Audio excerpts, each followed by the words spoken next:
મારું નામ નિકિતા માસી છે। જય માતાજી, જય શ્રી કૃષ્ણ, જય ભીમ, અસ્સલામ વાલેકુમ, નમસ્કાર ગુજરાત।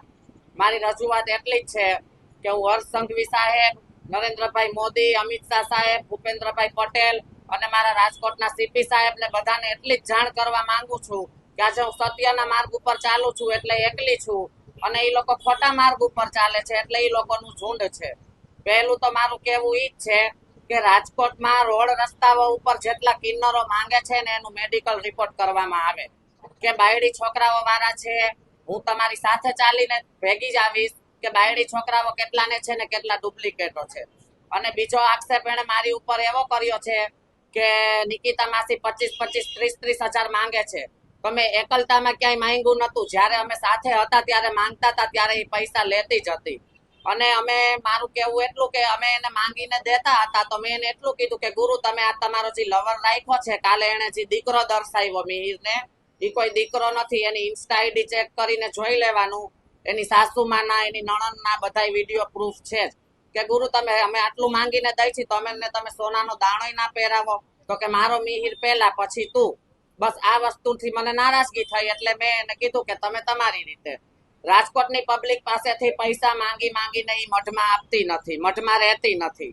એ અલગ જગ્યાએ બંગલા બનાવીને રહે છે, એના લવરને 1-1 કિલો સોનું પહેરાવે છે, ફોર્ચ્યુનર, થાર એવી ગાડીઓ લઈ અને શોખ મોજ કરે છે। રાજકોટની જનતાને નમ્ર અપીલ છે કે આવા લોકોને પૈસા આપવાનું બંધ કરો। લગ્ન પ્રસંગ હોય તો 1100-500 રૂપિયા આપો, દીકરીના લગ્ન હોય તો રૂપિયો ના આપતા। અને એને બીજા આક્ષેપ એવા કર્યા છે કે નિકિતા માસીના ત્રાસથી મારા 10 કિન્નરોએ ફિનાઇલ પીધું, પણ એવું નથી। મારી પાસે પ્રૂફ છે કે મને 30 જણા દ્વારા રહેમીથી માર મારવામાં આવ્યો। હું બેભાન હાલતમાં હતી તો મારા સોનાની, મારા રૂપિયાની, મારા મોબાઈલની એને લૂંટ કરેલી છે। અને મને કાલે એ લોકોએ ઓબ્જેક્શન ઉઠાવ્યો તો આથી 5 દિવસ પહેલા મીરા અને મિહિર માફી માંગે છે, સમાધાનનું કે છે, એવા પણ વિડીયો છે મારી પાસે। એ હું હમણાં તમને આપીશ, તમે પ્રૂફ તરીકે જાહેર કરજો। અને બીજી વાત એવી છે કે એમ કે છે અનુસૂચિત જાતિથી એ વિરોધ કરે છે, તો હું સત્ય સનાતન ધર્મને માનવા વાળું વ્યક્તિ છું। જ્યારે મેં દવા પીધી આના ત્રાસથી ત્યારે મારી સાથે બધા જ કાસ્ટના ઉભા હતા। જો એ મારી ઉપર એવા આક્ષેપ લગાવે છે તો હું એના જેવા પ્રૂફ દઉં છું। એક એવો મને ઓડિયો દે કે મેં અનુસૂચિત જાતિ વિશે કાંઈ બોલી હોય, ખોટી રીતના આ અનુસૂચિત જાતિને ઉશ્કેરવા માંગે છે। પણ આ કાસ્ટના લોકોને પણ હું એટલું જ કહું છું કે જો મારો વિડીયો કે ઓડિયો એ આટલો પ્રૂફનો વાયરલ કરે તો મારી ઉપર તમે જે સજા દેશો એ મને મંજૂર છે।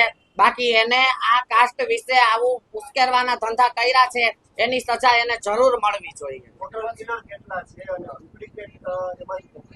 રોડ ઉપર જેટલા માંગે છે એ બધા ડુપ્લિકેટ છે ને એની ભેગા છે અત્યારે રાષ્ટ્રીય શાળાએ રાત્રે પથ્થરમારો થયો તો વકીલો ઉપર, તાલીઓ પાડીને બનાવ બન્યો તો રાષ્ટ્રીય શાળા ઉપર।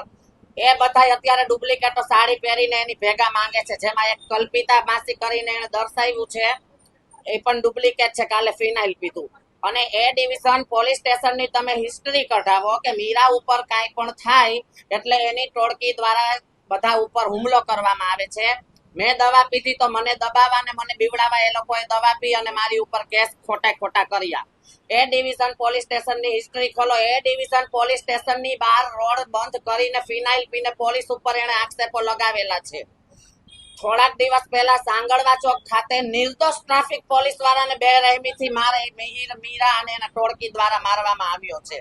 એ મારી ટોળકીનું, હું એક શક્તિ ગરબી મંડળ ચલાવું છું, સારા ધાર્મિક કામ કરું છું, તો એને મારા દીકરાઓના નામ લીધા કે છગનભાઈ, રાહુલભાઈ, આ બધા કે આની ટોળકી છે ને જેને તેને મારે છે। પણ એક એવું મારું પ્રૂફ બતાવો કે હું કોને મારું છું। તારી ટોળકીએ તો પોલીસ ઉપર પણ બેરહેમથી કર્યું છે।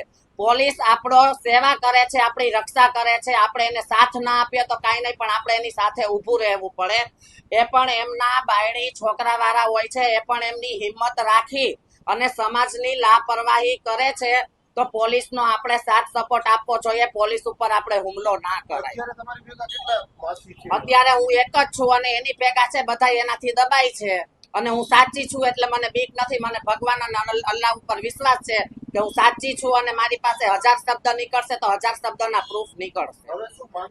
મારી માંગણી એટલી છે કે હું રાજકોટમાં મારી જન્મભૂમિ છે, હું એટલો જ ન્યાય અપાવું છું કે મને પણ સજા થવી જોઈએ, મારો વાંક હોય તો એને કડકમાં કડક સજા અપાવો, મને ન્યાય અપાવો અને હું પેલા તો દેશદ્રોહીનો ગુનો નોંધીશ. મને કે તમે મારા ચેલાઓ મારા વિરોધ થાવ છો ને, હું બીજા કિન્નરોને રાજકોટ વેચી દઈશ, જેથી તમે રાજકોટ માંગી ના શકો. તો રાજકોટના કોઈ કિન્નરો એવા માલિક નથી હોતા કે રાજકોટ બીજા કિન્નરોને વેચી શકે. વિવાદ આખો ચાલુ ત્યાંથી થયો કે રોજના લાખ રૂપિયા માંગ્યા હોય તો 50,000 મીરાને આપવાના, 50,000 માંથી 30 જણાનો ભાગ અને બે ભાગ બીજા મીરાના 32 ભાગ. અમારે 1,000-1,200 રૂપિયા લઈને જવાનું. કોઈ જજમાન સારા હોય, કોઈ ખરાબ હોય, અમને સારું બોલે ખરાબ બોલે અમે સાંભળીએ અને એનો મિહિર ઈ રૂપિયાથી જલસા કરે. તો હું રાજકોટની જનતાને કહું છું કે તમે તમારા દીકરાને પૈસા નથી વપરાવતા અને કિન્નરોને આપો છો, તો કિન્નરો આવા ખરાબ જલસા કરે છે. તમે એની આઈડી ચેક કરો, ઇન્કમ ટેક્સની રેડ પડાવો, ઊંડાણ પૂર્વકથી બધી તપાસ કરો. 2 નંબરનો રૂપિયો, 2 નંબરનું સોનું બધું જ એના ઘરમાંથી નીકળશે. પણ આ રાજકોટની જનતાને લૂંટીને, હું એવું નથી કહેતી કે 2 નંબરનો ધંધો કરે છે, નહીં. રાજકોટની જનતાને લૂંટીને પહેલી વાત તો એ કે કિન્નરોને બધા ભગવાન માને છે, કિન્નરોને કોઈ દી ભાયડા નથી હોતા. ઈ એમ કે છે મિહિર મારો દીકરો છે, મેં નાનેથી મોટો કર્યો. તો 2 વર્ષ પહેલા બીજો હતો, એ પણ તારો દીકરો હતો 2 વર્ષ. અને દીકરો છે તો દીકરો માં દીકરાનો પબ્લિક કોઈ આંધળી નથી. પબ્લિક જાણે માં દીકરા કોને કહેવાય. ઇન્સ્ટા આઈડી તમે ચેક કરો કે એનો દીકરો છે કે એનો ભાયડો છે. કિન્નર અખાડાનો નિયમ એવો હોય છે કે 25% ગાયોનું દાન કરો, 25% ધર્મના કાઢો, 25% ગઈઢા બુજુર્ગોના કાઢો.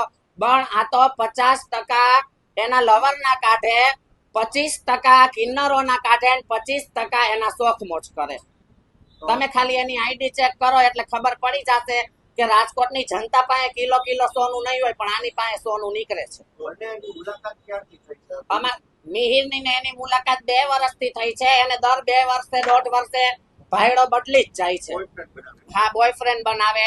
અને મારી અત્યારે જીવને એટલું જોખમ છે કે ક્યારે મારી ઉપર હુમલો થઈ શકે ને એનું મને કોઈ નક્કી નથી. અને જો મને આટલો જ ત્રાસ આપશે અને આટલી જ મને હેરાન કરશે તો હું કોઈ પણ રીતે મારું જીવન ટૂંકાવી દઈશ. ડુપ્લિકેટની સંખ્યા રાજકોટમાં 150 થી 200 જણાની છે. માધાપર ચોકડી, બેડી ચોકડી, કાળીપાટ ચોકડી, સાત હનુમાન ચોકડી. તમે એક કિન્નરને ચેક કરો છો. હું ખોટી નીકળું તો મને સજા દેજો, બાકી ઈ કિન્નરો નથી અને બાયડી છોકરા પણ છે. કાર્યવાહી કાઈ નહીં. પોલીસ ભાઈઓ મારા જાગે અને જે કિન્નરો માંગે છે ત્યાં જાય, એ લોકોને ચેકઅપ કરે, એ લોકોનો મેડિકલ ચેકઅપ કરે. પહેલી વાત તો એ કે કિન્નરને કોઈ જેન્ટ્સ જેવું હોતું નથી. અને ચલો જેન્ટ્સ જેવું હોય તો એની વિધિ કરવાની બાકી હોય, પણ જેટલા જેન્ટ્સ ખરેખર છે બાયડી છોકરા હોવા છતાં મોઢે જેણે બાંધ્યું હોય છે ને, આટલી દાઢી હોય છે ને એટલે મોઢે બાંધ્યું હોય છે. મારી વિનંતી એટલી છે કે બસ પૈસા આપવાનું ખોટી રીતે બંધ કરો અને મને ન્યાય આપો. મારા પણ બાપનું ગામ છે. મને નાનો એવો કટકો આપો કે હું મારું જીવન ગુજારી શકું. હું દર વર્ષે માતાજીનો માંડવો 40 છોકરીઓ વગર ફીએ ગરબી કરાવું છું. અને હજી 3જા મહિનામાં હું 5 દીકરીઓના સમૂહ લગ્ન પણ કરવા જઈ રહી છું. ટાર્ગેટ એમાં કોઈ હોતો નથી. આપણે જાણે કે લાખ રૂપિયા માંગ્યો હોય તો 50,000 એને આપી જ દેવાના. હા,